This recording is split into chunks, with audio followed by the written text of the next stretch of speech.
Je remercie les membres du bureau de médecine libérale de Kerouan qui m'ont permis d'être parmi vous aujourd'hui afin de vous exposer, de vous présenter mon exposé intitulé La cholécystite aiguë. En effet, la cholécystite aiguë est parmi les motifs de consultation les plus fréquents en aux urgences. Dans 20% des cas, la lithiase vésiculaire est diagnostiquée au stade de cholécystite aiguë. Le diagnostic est fait sur des éléments cliniques, biologiques et radiologiques. Et grâce aux Tokyo Guidelines, ce rassemblement de ces éléments en 3 items, le item A, B et C, a permis de confirmer le diagnostic de cholécystite. En effet, tout syndrome douloureux et fébrile de l'hypocondre droit n'est pas synonyme d'une cholécystite. Non plus un œdème ou bien un épaississement de la paroi vésiculaire aux examens radiologiques n'est pas typique de la cholécystite. En effet, on peut les voir dans d'autres diagnostics tels que les pancréatites ou éventuellement les insuffisances cardiaques. Ainsi, les Tokyo Guidelines ont permis de rassembler ces éléments en 3 items, comme je vous ai dit. Item A, c'est les signes inflammatoires locaux, c'est-à-dire signe de Murphy,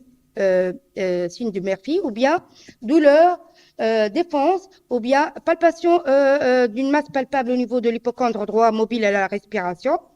L'item B qui concerne le CIRS ou bien la réponse inflammatoire systémique par la présence d'une fièvre, d'une CRP accélérée ou éventuellement leucopénie ou bien hyperleucocytose. Et l'item C, ce sont les éléments de l'examen radiologique, qu'il soit écho ou bien scanner ou éventuellement scintigraphie par la présence d'un épaississement, infiltration dans la graisse périvésiculaire. Donc, le diagnostic d'une cholécystite serait retenu devant l'association d'un élément de l'item A, signes inflammatoires locaux, l'item B, réponse systémique inflammatoire, et l'item C, l'élément radiologique. Comme vous le savez tous, la cholécystite, c'est une urgence médico-chirurgicale. Donc, ça impose un traitement médico-chirurgical selon la gravité du tableau. La stratification de la gravité de la cholécystite est assurée aussi par les Tokyo Guidelines et elle permet de classer la cholécystite en cholécystite de gravité modérée grade 2 devant la présence d'un des éléments suivants, c'est-à-dire la présence d'une masse palpable de l'hypocondre droit mobile à la respiration, une évolution de plus de 72 heures, hyperleucocytose supérieure à 18 000, les marqueurs locaux de l'infection, une péritonite biliaire, éventuellement un abcès hépatique, cholécystite emphysémateuse ou gangréneuse. C'est le stade de la cholécystite avec complications locales. Le 3e grade, c'est la cholécystite grave. C'est le tableau vraiment gravissime avec une défaillance viscérale, qu'elle soit cardio-circulatoire avec un état de choc septique, neurologique, respiratoire, insuffisance rénale aiguë, insuffisance hépatique ou éventuellement des troubles de l'hémostase. Et surtout qu'elle survient sur un terrain d'emblée débilité, tels les diabétiques, les sujets âgés ou bien les immunodéprimés. Le 3e grade, c'est le grade de la cholécystite légère, c'est-à-dire c'est la cholécystite qui se définit par l'absence de tous les critères de grade 2 et de grade 3. Comme éthiopathogénie, en Tunisie, la plus fréquente, c'est l'étiologie lithiasique qui se voit dans 90% des cas. Et c'est un calcul de la vésicule biliaire qui vient se bloquer dans l'infundibulum vésiculaire, donnant une hyperpression de la vésicule biliaire, par suite une souffrance de la paroi est survenue de l'inflammation, avec la stase biliaire qui est érosive, et l'altération de la paroi vésiculaire s'installe enfin l'infection du contenu. Mais dans 2 à 11% des cas, la cholécystite peut avoir une origine alithiasique. Et dans ce cas, c'est une inflammation de la vésicule dont la physiologie elle est multifactorielle, qu'elle soit ischémique, infectieuse ou bien obstructive autre que lithiasique, telle tumorale ou éventuellement le volvulus de la vésicule biliaire qui reste un diagnostic rare, mais il existe. Elle survient dans 50% des cas au décours d'une chirurgie lourde ou bien d'un traumatisme récent. Et c'est le terrain prédilection chez un homme de 60 ans hospitalisé en réanimation. Au cours de mon exposé, je vais essayer à répondre à 4 questions principales d'ordre pratique. Est-ce qu'on doit opérer toute cholécystite? Si on retient l'intervention, quand est-ce qu'on doit opérer le patient? Et par quelle voie d'abord on doit choisir? Et si on va opter pour la cilioscopie, quelles sont ses contre-indications? En cas de cholécystite, quelles sont les particularités techniques? Et est-ce que la cholangio péropératoire est systématique dans ce cas? Et un petit mot sur les résultats en termes de conversion et de complications, notamment mortalité. Donc, pour la première question, quelle cholécystite doit-on opérer? En fait, toutes les cholécystites de gravité légère à modérée, grade A et grade B. Et bien sûr, une indication formelle pour les cholécystites gangréneuses et emphysémateuses, sachant qu'il y a un risque plus important de conversion et de morbidité post-opératoire. Quant au grade 3, c'est-à-dire de gravité sévère, il n'y a aucun jusque-là essai randomisé qui permet de retenir l'indication opératoire ou bien le traitement mini-invasif, mais sachant que c'est un groupe à haut risque chirurgical, vu que c'est un terrain d'habilité, la chirurgie expose à un risque plus important de complications et de mortalité.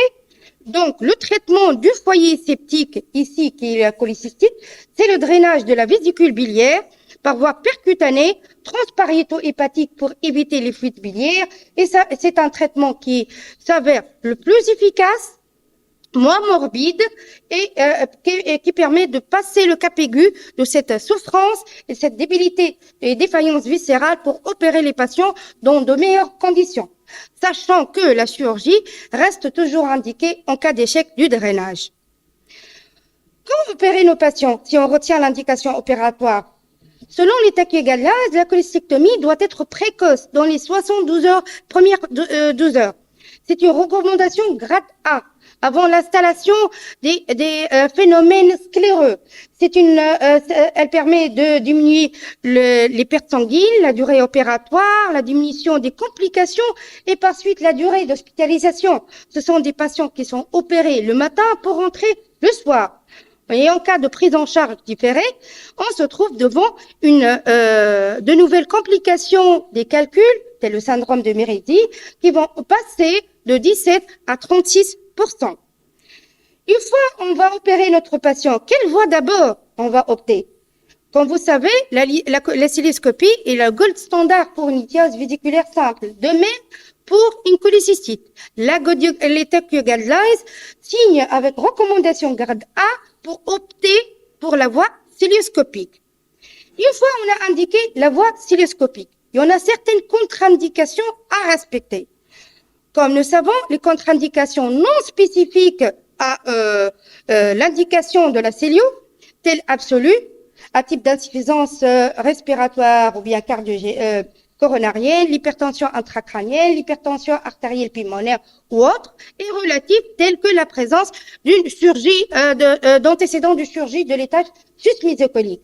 D'autres contre-indications d'ordre spécifique et relatif, telles le fort suspicion de cancer de la vésicule biliaire sur les examens radiologiques, ça indique formellement une conversion pour éviter l'essaimage péropératoire à la cellule. La pédiculite importante, ça dépend de l'expérience de l'opérateur. La grossesse, la voie cilioscopique est indiquée au cours du premier, deuxième trimestre et on peut, pour certains auteurs, aller jusqu'à la 32e semaine d'aménorrhée. Sinon, je signe la faible expérience de l'opérateur. Je m'adresse ici à nos jeunes. Si on n'arrive pas à contrôler ou bien faire une cilioscopie pour une lithiase vésiculaire, il ne faut pas s'aventurer pour une cholécystite. Et finalement, le syndrome de Méridie. Et selon l'étude de Mayo Clinic, on a un taux de conversion de 67%.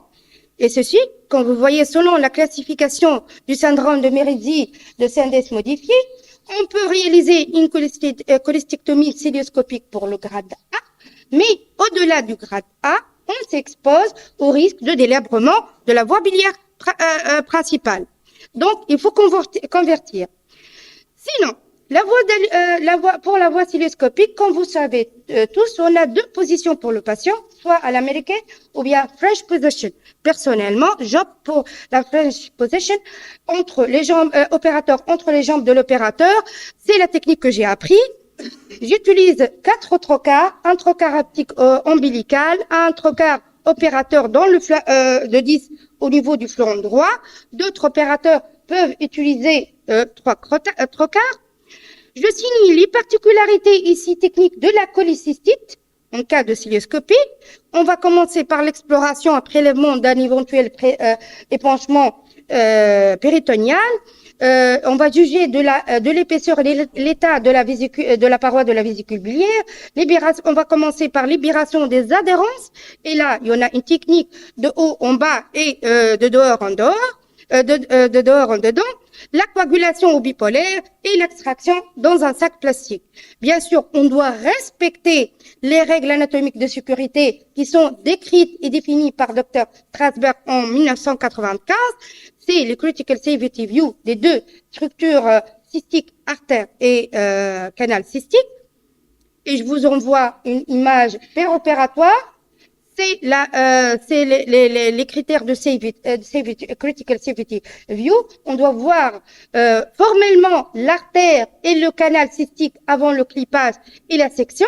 Et à ce stade, il ne faut pas chercher à disséquer la voie biliaire principale pour éviter une éventuelle plaie biliaire.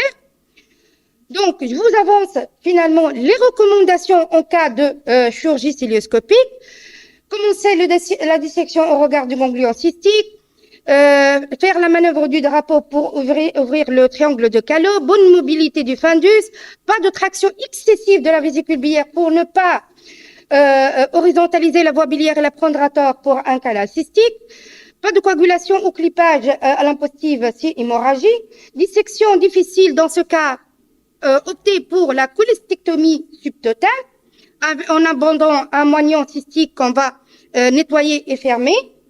Et finalement, rester au contact de la vésicule biliaire parce qu'on n'est pas à l'abri de plaies biliaires par migration, par variante anatomique par migration du canal cystique. La dernière question, la cholangiographie est-elle systématique en cas de cholécystite? En fait, la cholécystite aiguë est un facteur prédictif de lithiase de la voie biliaire principale, selon le score de Locane et Hugui. Cependant, l'association du lithiase vésiculaire avec une cholécystite se voit de 3 à 8%, et la cholangio péropératoire dans ce cas va allonger le temps opératoire d'une part, risque d'arrachement d'un canal cystique qui est inflammatoire, même gangréneux, risque de perforation du canal cystique ou bien de la voie biliaire principale, en déduction, la cholangio ne serait nécessaire qu'en cas de signes prédictifs d'une lithiase associée de la voie biliaire principale, d'une plaie biliaire péropératoire ou bien de présence d'une variante anatomique. Quant à la conversion en laparotomie, sachez qu'il n'est pas tort de convertir en laparotomie qui est faite dans 10 à 25% des cas devant une hémorragie qu'on n'arrive pas à contrôler, difficulté d'exposition ou bien technique, une suspicion de plaie biliaire et finalement, pour finir, est-ce que le drainage est-il indispensable en cours d'une chirurgie laparoscopique de cholécystite? Eh ben non, il n'est pas systématique de drainer le lit vésiculaire, que sauf il y en a une chirurgie difficile, une chirurgie hémorragique, ou bien un doute sur une plaie biliaire qu'on n'arrive pas à confirmer en péropératoire, ou finalement le moignon cystique s'il reste toujours fragile, gangréné. Place aux antibiotiques. En fait, ils sont prescrits à titre préventif en pré- et péropératoire. Ils ne sont prescrits en post-opératoire que lorsqu'on a des complications locales, c'est-à-dire à partir de cholécystite grade 2. Et là, pour refroidir une éventuelle cholécystite grave en cas d'une défaillance viscérale pour préparer le patient pour une éventuelle intervention. Un petit mot en termes de résultats. La chirurgie de cholécystite, surtout par voie cilioscopique, a une mortalité globale de moins de 1% et elle intéresse surtout les patients porteurs d'une cholécystite aiguë sévère opérés par voie chirurgicale et pas de drainage. Je vais passer par vous lancer un petit vidéo qui va vous illustrer la chirurgie d'une cholécystite grade 2 carabinée Comme vous voyez, c'est une vésicule enfouie dans des adhérences épiploïdes avec des fausses membranes. C'est une vésicule grade 2, gangrénée, opérée dans les 72 heures. Quand vous voyez l'épiplan, notre gardien de l'abdomen, il a colmaté le foyer septique ici, la vésicule. Quand vous voyez sa paroi est nécrotique avec des fausses membranes, on fait une dissection-libération des adhérences épiploïques avec un instrument mousse pour découvrir la vésicule tendue, épaissie et à paroi gangrénée. On n'arrive pas à bien exposer le triangle de Callot ou bien la région sous-hépatique. C'est pour cela qu'on a ponctionné, vidangé la vésicule pour bien la maintenir, exposer le triangle de Callot hépatico-cystique. On entame ensuite la dissection du triangle et nettoyage du triangle de Callot pour identifier l'artère et le canal cystique. Ici, une section du ligament cholécysto-duodénal qui permet de mettre à nu l'artère et le canal cystique. Comme vous voyez, c'est une dissection qui est quand même laborieuse, hémorragique. On identifie l'artère. On la clip la première parce que c'est un élément plus fragile. Et ensuite, on passe au clipage du canal cystique, un clipage proximal. Ici, on a eu besoin d'une cholangio péropératoire vu qu'il y a une perturbation du bilan hépatique pour s'assurer qu'il n'y a pas un accident migratoire secondaire. Donc, on réalise une cysticotomie. On intube le canal cystique par un drain transcystique. On réalise une cholangio qui est revenue normale. On finit par un clipage distal du moignon cystique, section du cystique, et on complète par une dissection, la cholestectomie proprement dite. C'est le décollement de la vésicule de son lit. Et on finit l'intervention par une vérification de l'hémostase et de la bilistase au niveau du lit vésiculaire.